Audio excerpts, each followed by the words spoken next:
안녕하세요. 오늘도 서연 살롱을 찾아주셔서 감사합니다. 저는 50대 남성이에요.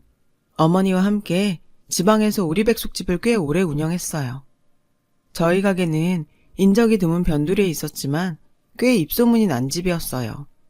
식당 주변에서 거주하며 식재료로 쓰이는 오리를 키우고 있었어요. 원래는 아버지와 어머니 두 분이 운영하셨는데요. 아버지가 간암으로 돌아가시고 어머니 혼자 운영하시기에 벅차 보여서 군대에서 제대한 제가 합류하게 되었어요. 요리는 어머니가 도맡아 했지만 그 밖의 모든 일은 제 몫이었죠. 새벽부터 바쁜 생활을 해야 했기에 여자 만날 기회도 시간도 없어서 저는 연애 한번 못하고 나이만 먹었어요. 그렇게 20대를 보내고 40대가 되자 주변에서는 저러다 여자 구경도 못하고 총각 귀신된다며 조바심을 냈고 어머니 역시 식당을 운영하는 게 힘에 부쳐서 며느리라도 있었으면 좋겠다고 장가갈 생각 좀 하라고 닥달을 하셨어요. 하지만 저도 어쩔 도리가 없었어요. 여자 경험 없는 40대인 저에게 그건 너무 어려운 일이었으니까요. 저도 20대 30대에는 소위 말하는 채팅 연애를 좀 했었어요. 서로 얼굴도 모른 채 상상의 나래를 펼치며 하는 연애였죠. 그때 알았어요. 시골에서 오리백숙집 하는 남자에게 관심 있는 여자는 없다는 걸요. 채팅 연애에서도 제가 직업을 말하면 그 후로는 말도 없이 상대 아이디가 사라져버리곤 했으니까요.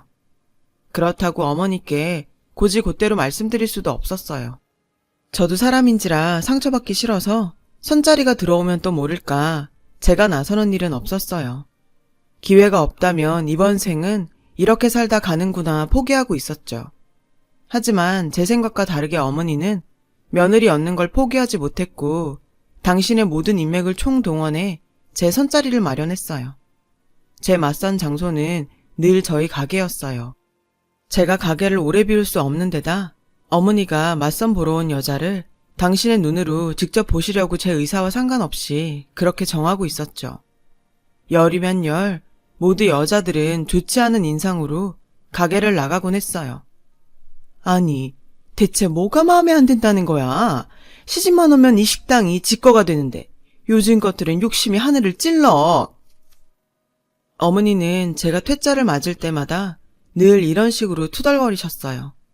나이도 많고 외모도 별로에 산골짜기에서 어머니랑 백숙집 하는 남자랑 어느 여자가 결혼하고 싶겠어요. 어머니만 모를 뿐이었죠. 하지만 포기할 수 없었던 어머니는 이번에는 한껏 눈을 낮춰 브로커를 통한 국제결혼을 알아보셨어요. 솔직히 비참했어요. 자식만 없다면 재혼자리라도 좋다고 했지만 그런 여자들마저도 저를 싫다고 했고 급기야 베트남 부인을 맞이하러 가는 꼴이 정말 싫었거든요. 브로커가 내민 사진 속 베트남 여자는 고작 23살밖에 안 됐더군요. 저랑 무려 30살 가까이 차이가 나는데 누가 우리를 부부로 보겠어요. 출국 직전까지도 고민이 됐어요. 그래서 할 수 있는 모든 반항을 했어요. 장가를 보내준다는데도 지랄이야. 평생 노총각으로 늙어 죽을래? 남들 다 보는 재미 너만 모르고 죽을 거냐고. 이제라도 색시 얻어서 가게 꾸리고 살면 얼마나 좋으냐. 남들은 부럽다고 난리다 이놈아. 어머니는 막무가내로 저를 차에 몰아넣으셨어요. 그렇게 저는 베트남 신부를 만나러 베트남으로 향했어요. 우습죠? 저도 압니다. 처음부터 이러진 않았는데 어머니 그늘에 너무 오래 살았는지 나이 50이 넘어서도 제가 사는 꼴이 이 모양이네요. 아무튼 그렇게 저는 베트남에 도착했고 다음날 브로커를 통해 속전속결로 제 아내 될 화이란 여자를 만나러 갔어요. 말도 안 통하고 너무 어린 여자라 잔뜩 긴장한 채 예비 신부를 기다렸어요. 저기서 묘하게 끌리는 여자가 저를 향해 걸어오더군요. 바로 제 예비 신부 화이였죠. 안녕하세요. 화이는 한국어로 인사했어요. 전 수줍게 안녕하세요 라고 대답했어요. 화이는 한국 드라마와 아이돌을 좋아한다고 했어요. 그래서 한국말도 2년 넘게 배웠고 곧 잘했어요. 그래서 의사소통이 많이 힘들진 않았죠. 베트남 처음이에요? 네, 처음이에요. 여기 맛있는 데 많아요. 제가 소개해 줄게요. 화이는 맛있는 식당과 유명한 관광지를 소개해 주겠다고 했어요. 그러면서 자연스럽게 브로커는 빠졌고 우리는 첫 데이트를 했어요. 저녁 무렵엔 제법 많이 가까워졌어요. 그래서 고민이 되더라고요. 베트남 오기 전까지 이 결혼에 대해 비관적이었던 제가 화이를 만나고 흔들리기 시작했으니까요. 솔직히 화이는 예쁘고 귀엽고 사교성도 좋은 여자라 탐이 났거든요. 화이씨, 정말 저랑 결혼하고 싶어요? 네, 영섭 오빠 착한 사람 같아서 좋아요. 꼭 결혼하고 싶어요. 오빠? 친척 중에도 여동생이 없어서 평생 들어보지도 못한 말이었기에 전 얼굴이 발갛게 달아올랐어요. 그렇게 전 만난 지 하루밖에 되지 않은 젊은 외국 여자에게 푹 빠져버렸고 어서 빨리 결혼을 해서 한국으로 화이를 데려가고 싶은 마음뿐이었죠. 다음날 저는 처가가 될 화이의 집에 들어갔어요. 거기서 화이의 부모님과 남동생들을 만났는데 제 조카들보다도 어린 아이들이더라고요. 저를 극진히 대접했어요. 화이의 어머니는 제 손을 꼭 잡고는 알아들을 수 없는 말을 했어요. 모르긴 해도 여느 어머니들처럼 자신의 딸을 잘 부탁한다는 얘기를 하고 싶었던 것 같아요. 그곳에서 간단히 식을 올리고 첫날밤을 보냈어요. 그제야 결혼을 한 게 실감이 났어요. 하지만 전 먼저 한국으로 돌아가야 했고 화이는 비자 발급을 위해 몇 가지 절차를 더 밟아야 해서 우리는 아쉬운 이별을 해야 했어요. 한국으로 돌아온 저는 화이를 만날 생각에 취해 살았어요. 어머니는 그런 저를 보며 안심하셨죠. 그러면서도 딴 데 정신을 팔고 일 안 한다고 잔소리를 하셨지만 제 귀에는 그 말이 들리지 않았어요. 그리고 그렇게 기다리던 화이가 한국으로 들어오는 날 저는 공항으로 아내를 데리러 갔어요. 이국장으로 들어서는 화이를 보니 그리움이 컸던 만큼 반가움 또한 이루 말할 수 없이 크더군요. 우리는 손을 꼭 잡고 집으로 왔어요. 그리고 어머니와 첫 대면을 했어요.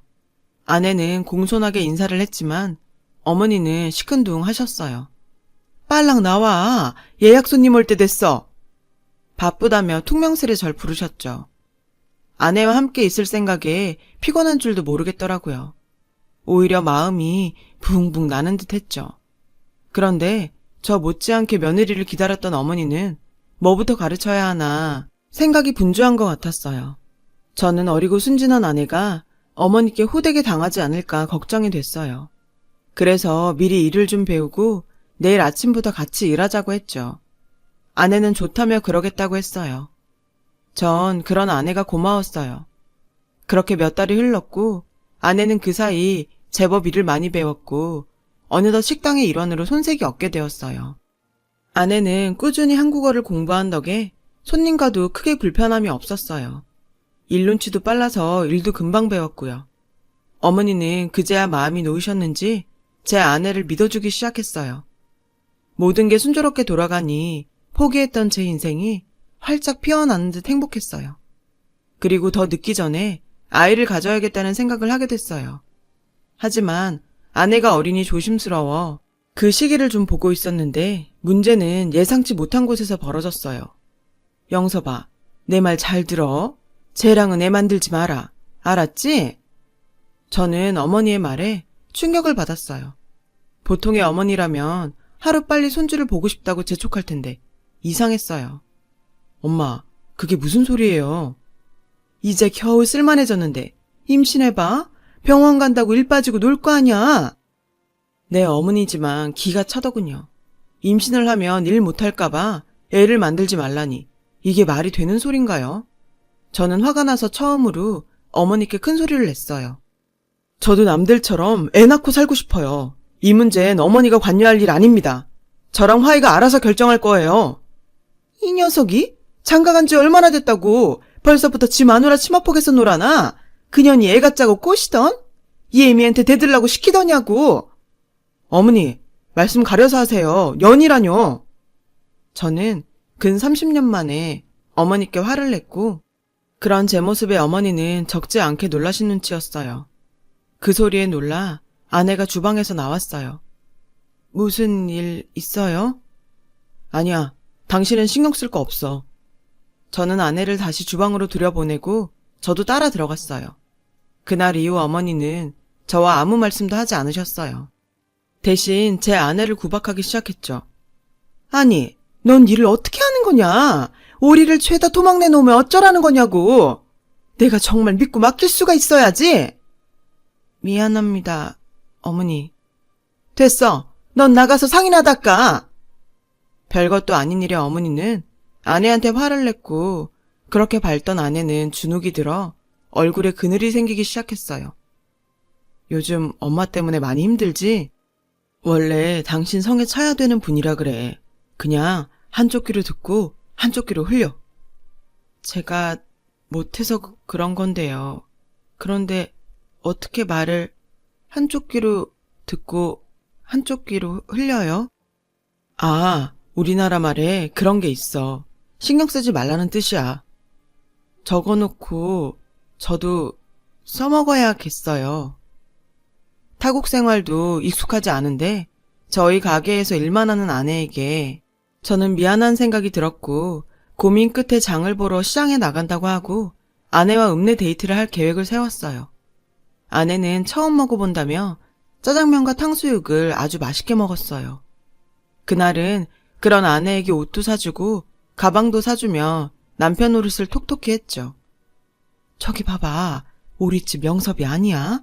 베트남에서 신부 데려왔다고 하더니 맞나 보네. 동네가 작다 보니 소문이 퍼지면 금방 어머니 귀에 들어갈 게 뻔했기에 머리로는 상관없다고 생각하면서도 어쩐지 몸이 움츠러들었어요. 그래서 서둘러 가게로 돌아왔어요. 영섭이가 베트남 색시 데리고 읍내에서 데이트하더라 하는 소문은 저보다도 더 빨리 가게에 도착해 있었어요. 너, 나 좀 보자. 어머니께서 아내를 불렀어요. 딱 봐도 화가 단단히 나 보이셨죠. 그냥 저랑 얘기하세요. 걱정되는 마음에 제가 나서자 어머니는 저를 노려보시며 아내에게 소리쳤어요. 빨랑 오지 않고 뭘 꿈을 대? 아내는 마치 교무실에 끌려가는 애처럼 주춤거리며 주방으로 들어갔어요. 보자 하니까 네 눈엔 시애미가 만만하게 보이냐? 저녁 손님 예약 꽉 찼는데 놀다가 와? 이게 아니고요. 시끄러. 어른이 말하고 있잖아. 똑똑히 들어. 말이 좋아 결혼이지. 넌 그냥 내가 사온 식모야. 자꾸 내 아들 홀려서 어쩔 생각하지 마. 니네 나라로 쫓겨나고 싶지 않으면. 내 말 알았어? 어머니의 말에 가만히 있을 수가 없었어요. 그래서 부엌으로 들어갔더니 어머니가 제게 물바가지를 뿌리셨어요. 내가 우습냐? 내 눈엔 얘 고생하는 건 보이고 네 애미 고생하는 건 안 보이든? 배은망덕한 놈 같은 이라고?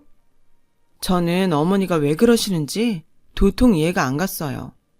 처음엔 며느리한테 질투라도 하시는가 생각했는데 그러기엔 저희 모자가 그렇게 다정한 사이도 아니었으니까요. 그러던 어느 날이었어요. 한국에 온 지 1년이 되도록 가게에서 일만 하던 아내가 다문화 학교에 가고 싶다고 하더라고요. 그즈음 아내는 향수병 탓인지 장모님과 화상통화를 하며 울기도 하고 일할 때도 자주 멍하게 있었어요. 그러다 어머니께 혼이 나곤 했죠. 아내의 마음이 예전과 다르다는 걸 느낄 수 있었어요. 불안했어요. 그러다 어느 날 갑자기 나 베트남으로 다시 갈래요. 라고 할 것 같아 두려웠죠. 그래서 무슨 일이 있어도 아내를 다문화 학교에 보내주고 싶었고 그 때문에 한동안 어머니와 치열하게 싸워야 했어요. 학교 같은 소리 하네. 너 뭔가 착각하는 모양인데 쟤 우리 가게 일손으로 데려온 애야. 미리 경고하겠는데 혹여라도 나 몰래 엉뚱한 짓 할 생각 마라. 어머니는 제 아내를 며느리로 생각하지 않았어요. 그저 우리 가게에 일하러 온 외국인 노동자 취급을 하셨죠. 그러니 제 아내가 무슨 정이 있어 이곳에 살고 싶겠어요. 저는 그러지 마시라고 말씀드렸어요. 어머니가 원해서 여기로 시집온 고마운 사람이라고 말이죠. 고마운 사람 좋아하네. 내가 제 몸값 만들려고 그동안 부었던 적금을 깼어. 지금도 매달 쟤네 집에 돈 보내느라고 쉬지도 못하고 뜨거운 불 앞에서 이 고생인데 지금 누구 편을 드는 거야?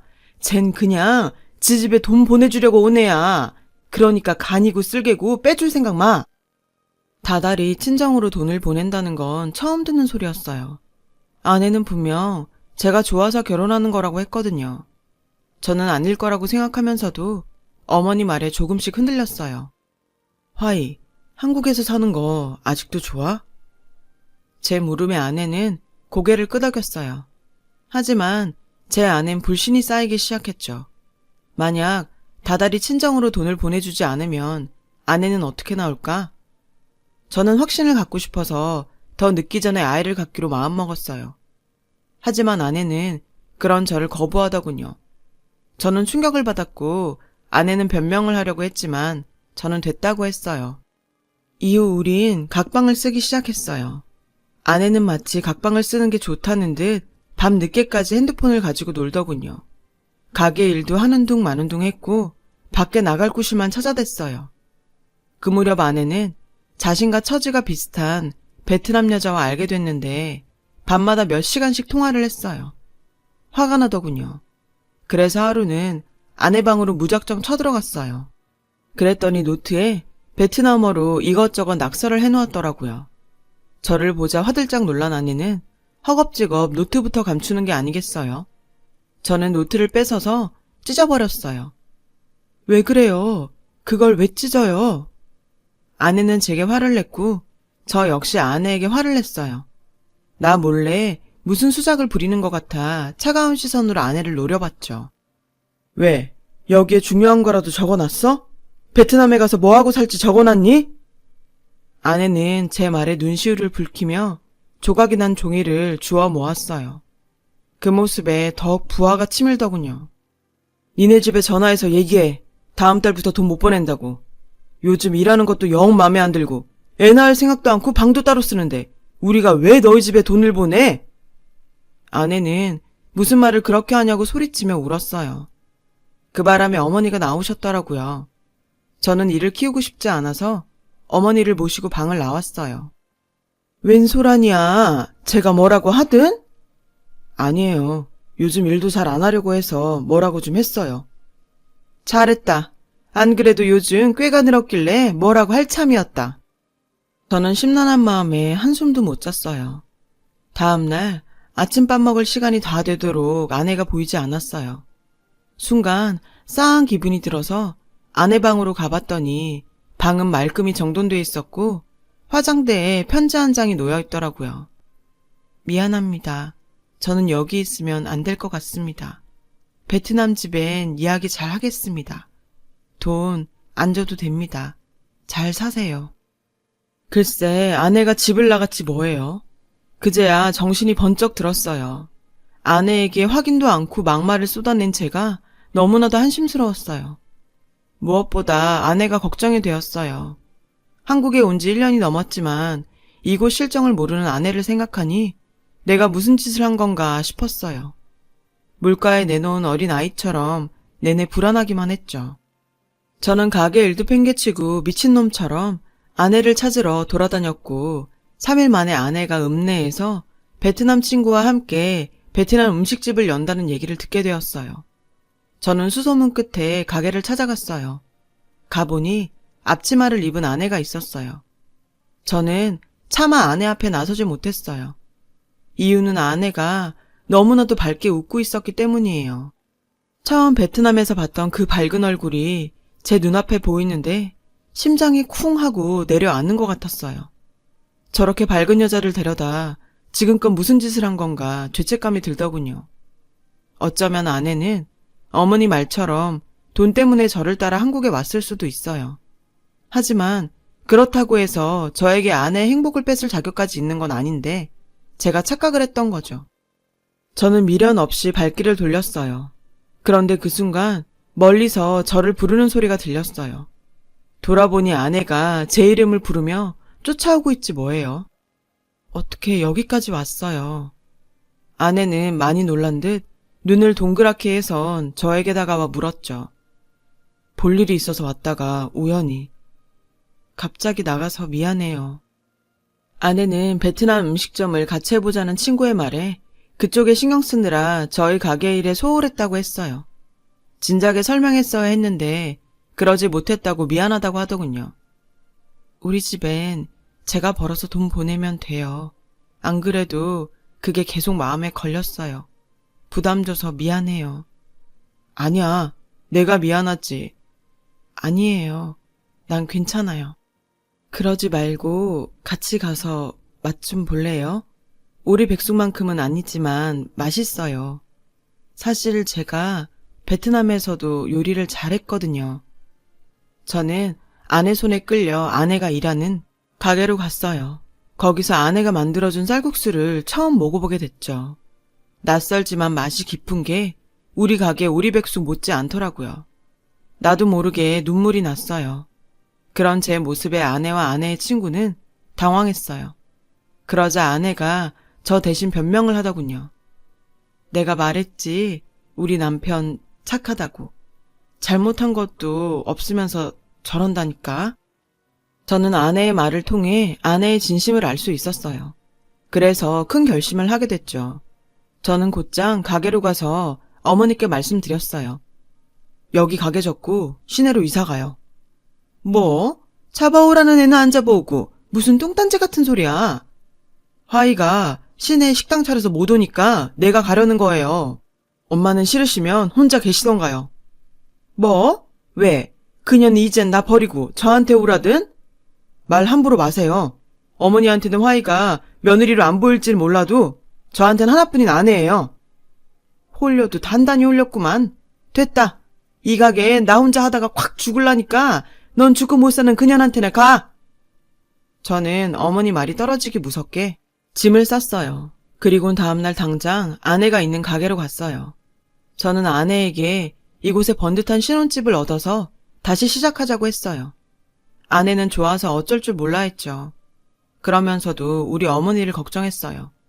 저는 두 사람 중에 결정해야 한다면 내 선택은 당신이라고 말했어요. 그 말에 아내는 감동했는지 말없이 그저 웃더군요. 그날 이후 저는 아내 친구가 하는 쌀국수집에 나갔어요. 아무래도 외국인 여자 둘이서 가게를 하는 것보다는 제가 함께 있는 게 나을 것 같았거든요. 다행히 가게는 아주 잘 됐어요. 오픈한 지 얼마 안 됐는데도 대기표를 받고 줄을 서야 할 정도로 동네에서 유명한 가게가 되었거든요. 그래서 확장을 하기로 마음먹었어요. 쇳불도 당김에 빼라고 부동산에 들러 조금 더 넓은 가게를 알아봤어요. 그리고 그동안 모아두었던 돈을 털어 베트남 요리 전문점을 차렸어요. 뭐 아니면 도라는 심정이었죠. 다행히도 가게는 성황을 이루었고 아내와 아내 친구는 신이 나서 힘든 줄도 모르고 일하는 재미에 빠졌어요. 무엇보다도 눈에 띄게 밝아진 아내의 모습을 보니 그렇게 좋을 수가 없었죠.